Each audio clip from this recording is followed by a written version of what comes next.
that included a series of different musicians, vocalists, and we had a really amazing time. We just wish more people knew about it and more people were coming out. We averaged about 40 persons in attendance, but each time it was just a professional performance. One of those Vespers took place on our lawn. We were hoping that people in the community would hear and then come. It was a gorgeous day, and those of us who attended were just blessed, truly blessed. No, he really gives us all. He's very generous of spirit, you know, he is. with his music. We're gonna miss him. Where's he going? Well, I think he's gonna remain local, but our Jazz Vesper series has ended. But we're trying to come up with an idea of at least one performance a year. We won't be able to sustain 4, but if we can partner with another musician, a community church, then we'd like to join our forces together. And sponsor maybe a major jazz concert, annual jazz concert. That would be something, you know.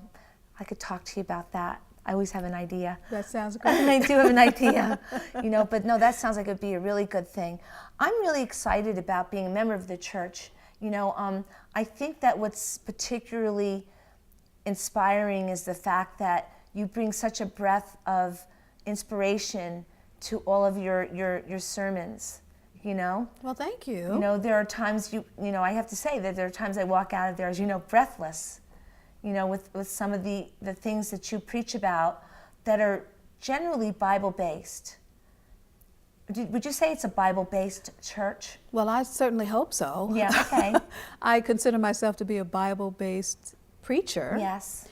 I'm just really excited about our Bible study afterwards.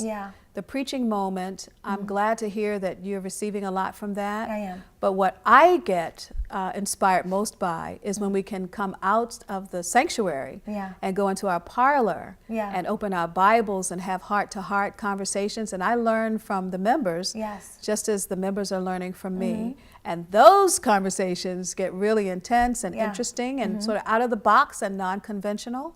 And everybody's voice is welcome and heard. And I grow a lot from those conversations. And we have our own spin on things, you know. So I think that what I find interesting is that that you, as the pastor, or whoever facilitates the discussions afterwards, is really open to people's different trends of thought. Absolutely. Well, we're all intelligent people. And we come from some of us different denominations, some of us different faith backgrounds. And I think all of us have a part of the whole. And so when we put those pieces together, we get to experience and learn more about our God, our big God. Our big God, And also I think it's inspiring to actually go to the Bible studies. Then when you leave, you feel compelled to talk about why you are the way you are, without having reservations about it, where I think often people feel a little reserved about saying that they're this way and they feel this way and they act this way because of their connectedness to God, you know. And I think there's an empowering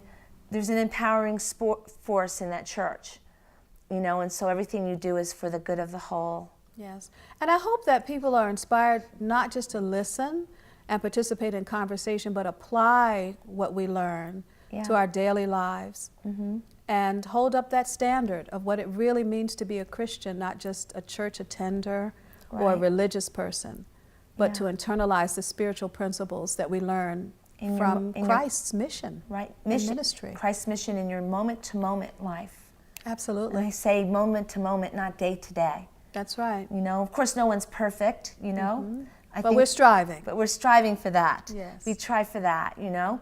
So again, like, what do you feel is the difference between, well, I shouldn't make the comparison. What do you feel has changed in the church since you became the pastor, aside from the fact that I'm there and there are new people? Well, you know, perhaps you should ask one of the members. But since I've been there, I've observed, I think, a new sense of energy and joy and acceptance. We like that. And I'm trying not to overwhelm members of the congregation, but I do have a lot of ideas and would like to implement a lot of new ministries. But they're very strong leaders. And they've kept the church going for many, many years, and many of them have been in leadership positions for a long time. Yeah. And so they want to take a respite, catch their breath, and then come back. So I'm trying to hold myself back just a little bit and be patient before we try a lot of new ministries. But they've been open to new visions, and I really, I'm grateful for that. It often takes a pastor several years when they come to a new congregation to be accepted and for new ideas to be implemented. Yeah. And for the worship service to be, I won't say changed, but adjusted, adding new ideas, and they've been quite receptive to that. So I'm pretty grateful. And you were chosen, actually, from what I understand. Well, I hope chosen by God. Yeah, but you know what I'm saying? You know, basically, I mean, I think there's like a search of some sort. You've been with other congregations. Yes, I have. Prior to coming here, I worked for our denominational headquarters in Louisville, Kentucky, and I worked there for 13 years. And it was my job to travel across the country and train pastors and leaders to become spiritual leaders, spiritual elders, spiritual deacons, and spiritual members. And so I'm really committed to that. And because of my background in spiritual development and leader development, the church called me here. Yes. And they said that they were ready to move to another level of spiritual growth and maturity. Okay. So that's our goal we're working on together, is to grow into disciples of Jesus Christ. And it tends to happen on an individual basis first. This is what I'm seeing, you know, not only in myself but in others. It sort of happens on the individual basis first, and then it kind of spreads out from yourself. Yes. Well, we're all at a different place on our spiritual journey. Yeah.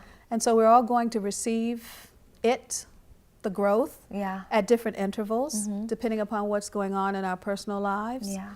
And the degree of study that we engage in. I'm always trying to encourage everyone to study more, Right. and to engage in a very serious life of prayer and even fasting. So we're about to engage in a new Bible study starting the second week of February on the spiritual disciplines.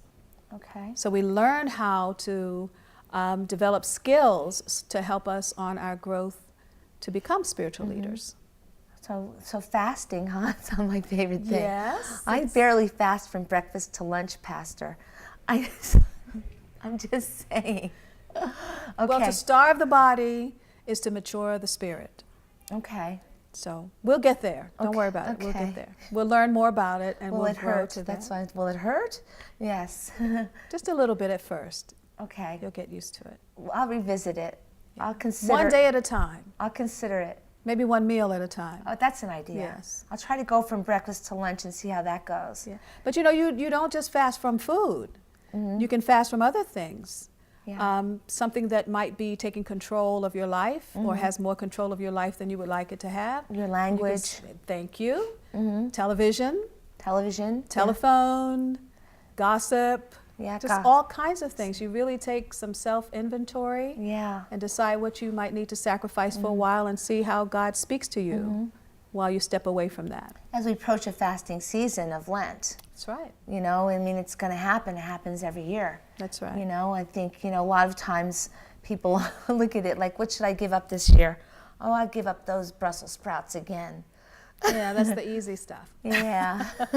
Yes, I'm looking forward to a 21-day fast this year. Wow, that's a long time. And it's not, you know, of course I've got to eat to live and have my strength, but I think it'll just be liquids, you know, broths and juices and liquids to sustain me. And I want God to take me to a deeper level so that I can be more available spiritually to all of you. Okay. Don't ask me to do it. It's not me. I'm a sinner. I have to eat. We're all sinners saved by grace. Yes. I do have to Grace eat. alone. I like my stuff. But yeah, that's very, I mean, it's really raising your consciousness Yes. and really maturing and doing something it's greater, you know.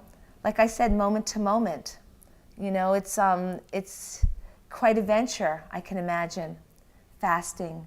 I mean, I shouldn't act like I've never done it. I have.